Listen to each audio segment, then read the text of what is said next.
La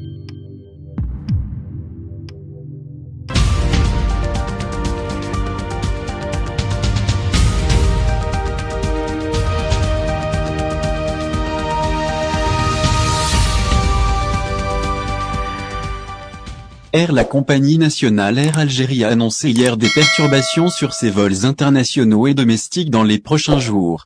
Dans un communiqué, rendu public sur les réseaux sociaux, elle annonce des changements d'horaire qui vont toucher des vols nationaux et internationaux entre le 28 juin et le 5 juillet prochain.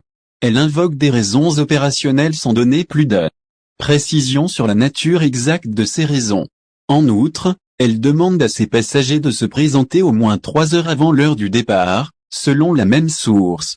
D'après certains médias, les perturbations sont causées par la préparation de la parade militaire aérienne du 5 juillet prochain, à l'occasion de la fête de l'indépendance de l'Algérie. C'est du moins ce que croit savoir le site visaalgérie.com, VVA. Naturellement, il n'y a pas qu'Air Algérie qui est concerné par les perturbations dans les horaires. Les compagnies aériennes étrangères, également, seront impactées. La compagnie ASL Airlines France par exemple a averti sur sa page Facebook depuis le 16 juin dernier que certains horaires de vol vers et depuis l'Algérie ont été modifiés ce jour à la demande des autorités de l'aviation civile en Algérie. Elle invite par conséquent les passagers ayant un vol entre le 27 juin et le 5 juillet inclus à se reporter aux informations disponibles sur son site internet. Air Algérie mise beaucoup pour réussir sa première saison estivale post-Covid, marquée par une reprise graduelle de ses vols sur le réseau international. La demande est croissante de la part de la communauté algérienne résidant à l'étranger, animée par l'envie de voyager, mais surtout de retrouver la famille et les proches que la crise sanitaire avait séparés d'une manière brutale et inattendue, et la compagnie doit faire face au rush des grandes vacances. L'entreprise cherche à améliorer sa situation financière. Elle est engagée dans un plan de développement à l'horizon 2025 dans le cadre de la restructuration de cette compagnie, la révision de son mode de gestion et l'amélioration de ses prestations de services. La récente nomination du nouveau PDG, Yassine Ben Slimane, vise à accélérer ce processus.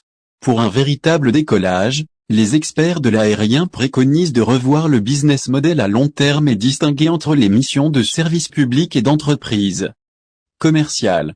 Les missions d'intérêt public imposées par l'État doivent l'être dans le cadre d'une convention claire et précise. Aller à la conquête d'autres destinations, notamment africaines, est l'ambition affichée, mais cela reste difficile alors que les compagnies non africaines continuent d'accaparer l'essentiel du trafic du continent au moment où les transporteurs africains sont pénalisés par l'imposition réciproque de contraintes d'exploitation dans le cadre d'accords bilatéraux restrictifs.